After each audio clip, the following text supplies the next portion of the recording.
And as Plateau intensifies measures to ward off the virus from entering the state, the lockdown has further been extended. This and more on News Panorama from Jaws Network Center. I'm Caleb Gochina.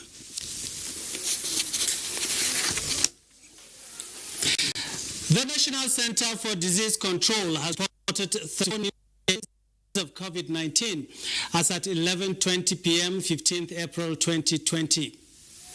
Of the number, 18 in Lagos, 12 in Kano, 2 in Katsina, 1 in Delta, and 1 in Niger State.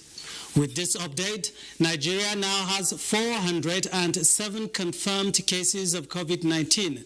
128 have been discharged, with 12 deaths. President Muhammadu Buhari has made a case for aggressive detection and contact tracing towards flattening the curve, as well as breaking community transmission, as efforts are intensified to control and contain the coronavirus pandemic in the country. This was while teleconferencing with members of the Presidential Task Force on COVID-19 in furtherance to its strategic engagement for appropriate response to the uncommon health challenge confronting mankind. State House correspondent Adamu Sambo reports.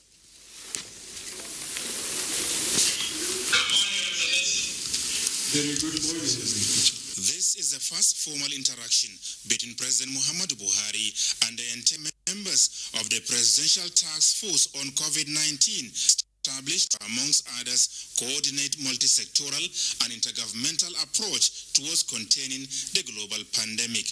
The interface provided the opportunity for the 13-member task force to individually give comprehensive situation reports, thoughts, ideas, and indeed challenges in the battle to contain COVID-19 in Nigeria. Mr. President was able to hear from them firsthand, not a report through the leadership as embodied in my person. He did ask some questions, he did make some contributions on basic issues and gave certain directives that we are working on ensuring that those directives are complied with. And he took our time to thank them personally for their commitment, for their patriotism, and for their dedication to this cause. And the reassurances that we got from Mr. President, I believe, would go a long way in helping the members of the committee become more determined and more resolute in the pursuit of this thing. Maybe some of the new presidential directives to the task force. More aggressive tracing and isolation of those affected or those that have shown symptoms, testing to break the chain of any community transmission. I can assure you that there won't be transmission. There will definitely be transmission, but if we're able to get ahead of the transmission, then we can deal with it decisively. Worried over how the nation's economy will operate in the prevailing situation, President Muhammadu Buhari directed a task force to work with critical stakeholders towards ensuring that the adverse effect of COVID-19 on farming in particular is minimized to the barest minimum. Our people need to go back to their farms so that we are able to raise sufficient food for the people of the country. I mean, the strength of a nation is in its ability to feed itself. Once we are able to deal with issues of of food and the rest of it, these other problems, we would overcome them. During the engagement, both the President and members of the task force harped on the need for more cooperation, patience and understanding by Nigerians as efforts are intensified towards bringing to an end this unprecedented calamity. The measures that have been taken are not punitive in any way. These measures that are meant to secure lives and the wealth of our people. Like Mr. President said, it is not law. It is a very serious issue.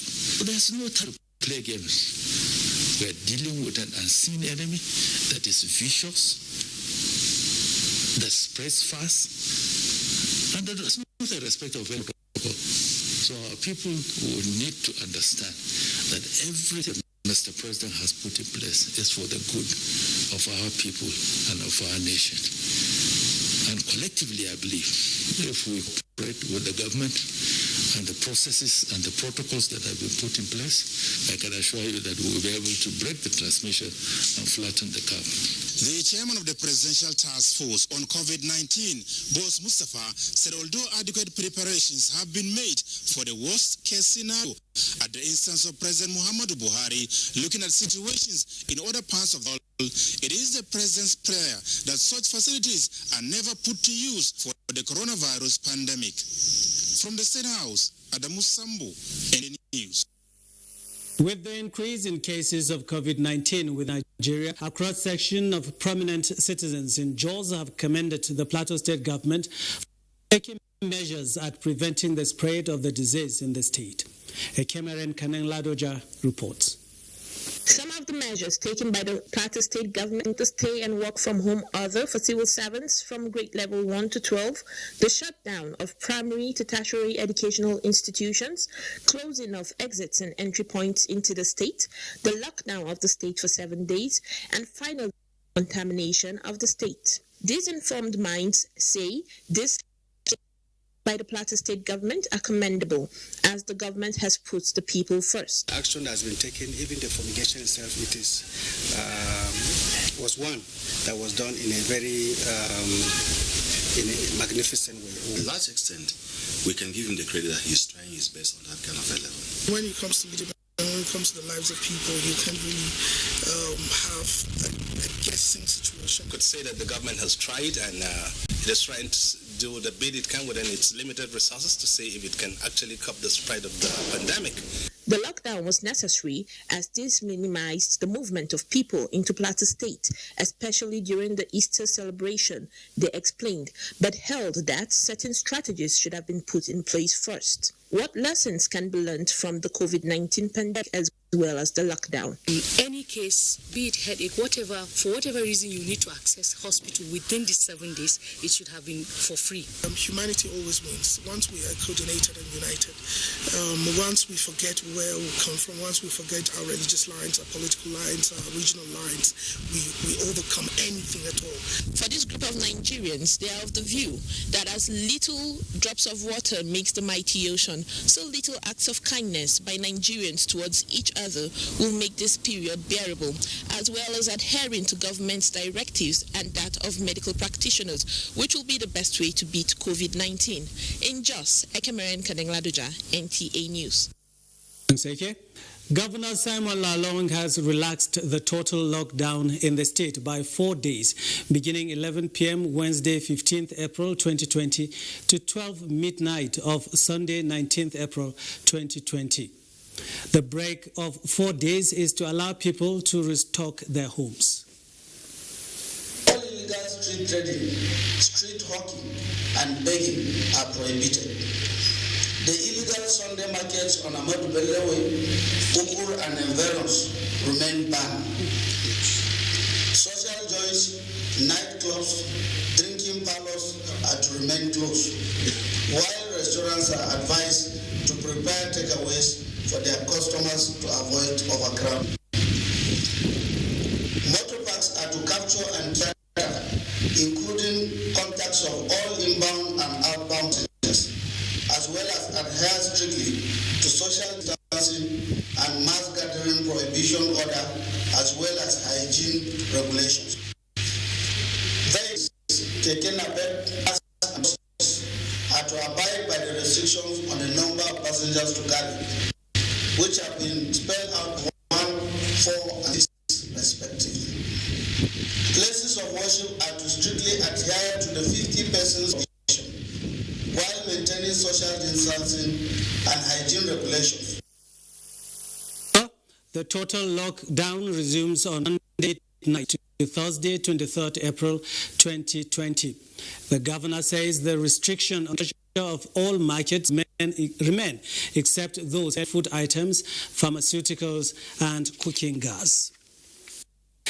Still on the lockdown in Plateau, we have in the studio the State Commissioner of Information, Dan Manjang, on the assessment phase of the lockdown and what can phase possibly look like. You are welcome to the studio.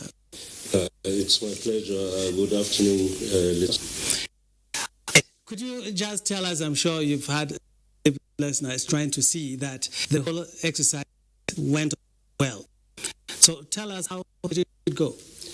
Yes, well, as a matter of fact, all we can do, or I can say, is to God be the glory. I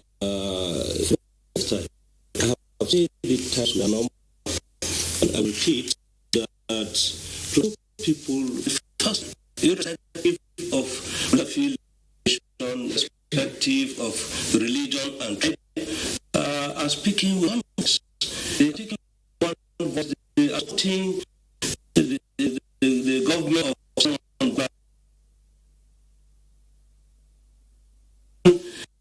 we apologize. That is the much we can take. Jos, thank you so much for joining us in Abuja. I'm Elizabeth Omori. The Inspector General of Police, Mohammed Adamu, has warned that tough consequences awaits members of the organized transport sector who continue to breach the existing restriction order by resorting to night travels, a development that has proven to be counterproductive as it undermines the efforts of the federal government in curbing the spread of the deadly COVID-19.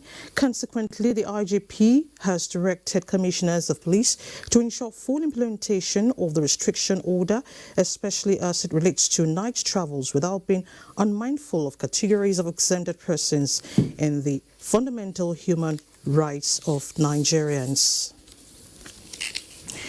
Another fortnight behind shut gates to wage an holistic war against COVID-19. Uncomfortable as it seems, the level of compliance is considerably okay at the city centre of Abuja. Mayor Ogede's concern today is beyond the city centre, but the satellite areas of the Federal Capital Territory. The Federal Capital Territory, Nigeria's second coronavirus hotspot, and the government is denying the virus fertile ground it needs to spread fast. The locking down of the 6 area councils in order to avoid citizens being knocked down by the virus on the street. Sirens loud enough and the empty streets give an even more telling signal of these unusual times. The clarion call is stay at home to remain safe.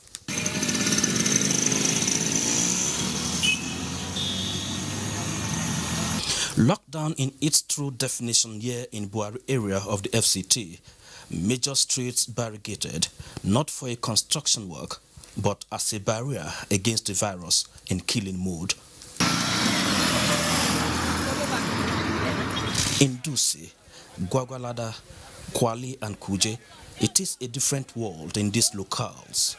Obviously, the stay-at-home order does not exist. An oblivion of the oblivious. Traffic at its peak, many waiting for a drop to their destinations, while markets operating at optimal. Hopefully, what is being exchanged is just goods.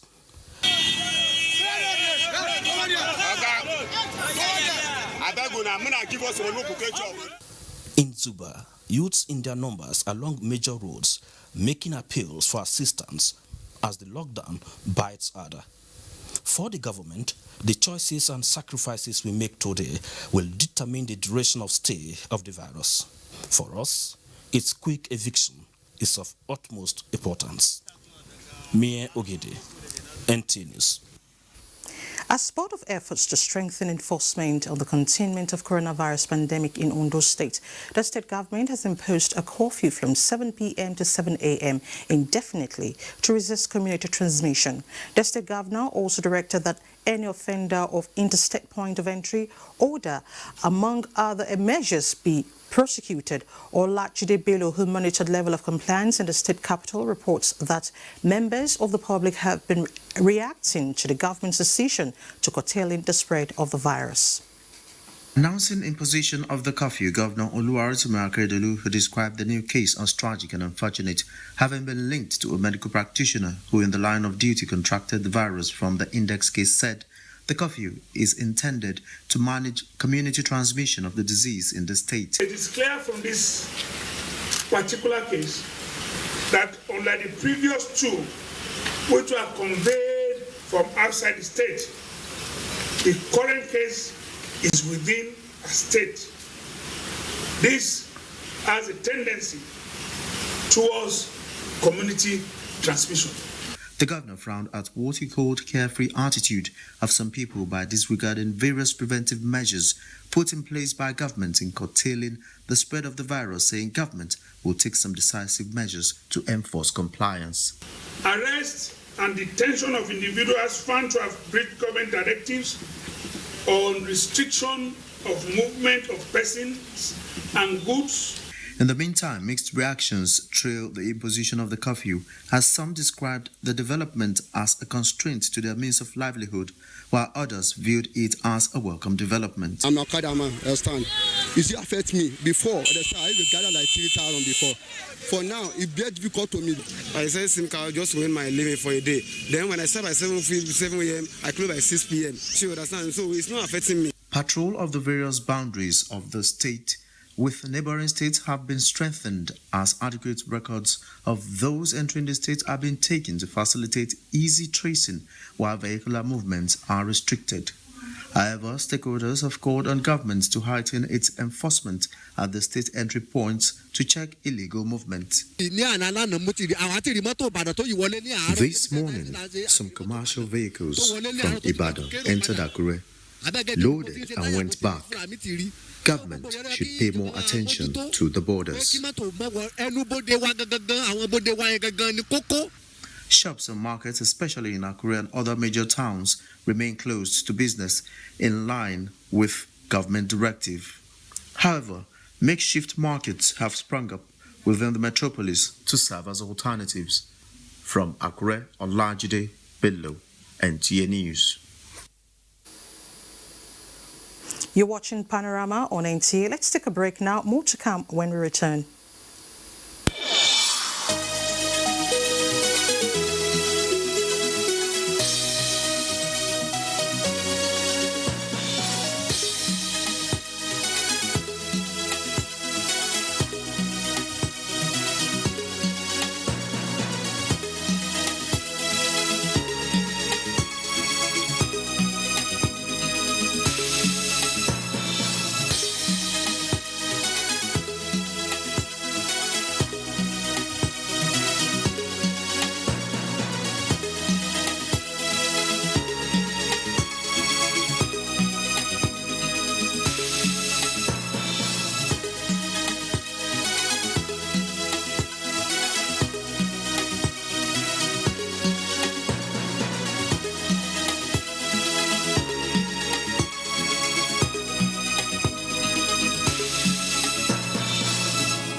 Thanks for joining us.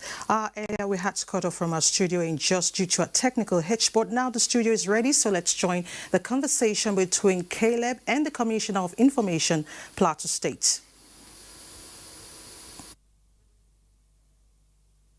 The trauma hospital, brand new in Riom, has been earmarked as a treatment center, and Miss Palace, for people that know just, has donated his facility and Godia Resort in Barkinladi, so that we are looking at about 300 to 350. The Plateau State is ready. So we are ready in an event that there's an outbreak. Okay, issue of palliatives. The federal government has done that, and anything on ground for the people. Yes, it's a huge issue.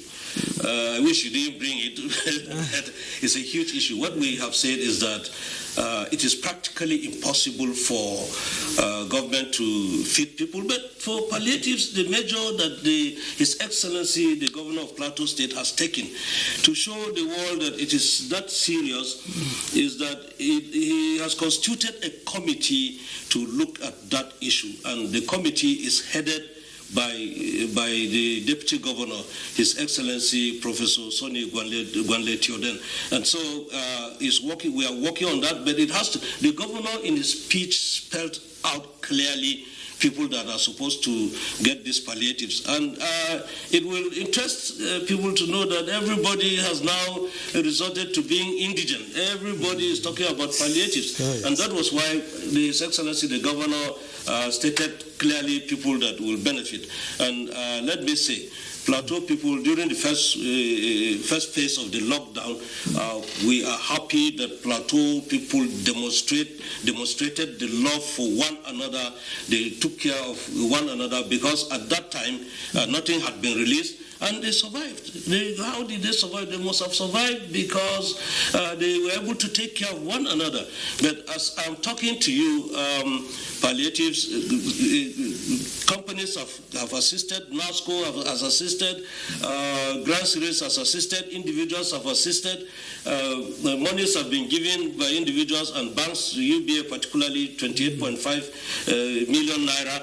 And so all that money is going to be put into the hands of the committee led by the Deputy Governor, and very soon we'll be able to give palliatives to people. And this is in addition to the social investment program of the federal government, of people that get money. Above 61,000 people have collected assistance, one form of assistance or the other. Okay, so we're getting into the second phase of the lockdown now. What do we expect? Because we're talking of palliatives and then second phase again is coming in. As a matter of fact, the second phase has come. What we expect is that we will leverage on the issues that we have not been able to do. We want to consolidate. Our greatest problem is the border points. We are going to man them with CCTV cameras so that we embark on surveillance. Because in the course of the first phase of the lockdown, we discovered that people still found their way into Plateau State, either crossing to other states or finding their way into Plateau State. What people should understand is that this government has a human face, and the lockdown for the second phase is going to be only 4 days. People are even asking, after the 4 days, what next? That's right. After the 4 days, we will not know what to do. But I can assure Plateau people that even then, we have relaxed so many measures. We discovered that we needed to allow people to drink water, to buy water. Bread sellers, we had to allow them. Farmers in the villages are not going to be part of the second phase. All right. Thank you, Commissioner Information, for coming this afternoon. And we appreciate you. We pray that the Lord will see us through these difficulties. We return to Abuja for the continuation of our programs. Thank you for staying with us in Jos. Thank you so much, Caleb.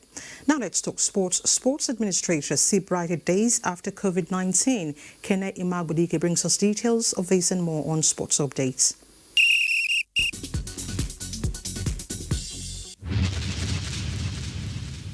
Good news for Nigeria sport. Despite coronavirus pandemic, our certificated national badminton umpire Naomi Adeoyin Oyiloye has been upgraded to Badminton Confederation of Africa BCA certificated umpire, the first for Nigeria since 2000. This followed the BCA umpire's assessment in Casablanca, Morocco during the African Games in August 2019. Meanwhile, as Nigeria continues the battle against coronavirus, sports administrators have called on stakeholders to remain hopeful of brighter days ahead. Some respondents in Abuja believe that various federations will regain the losses of the period, even as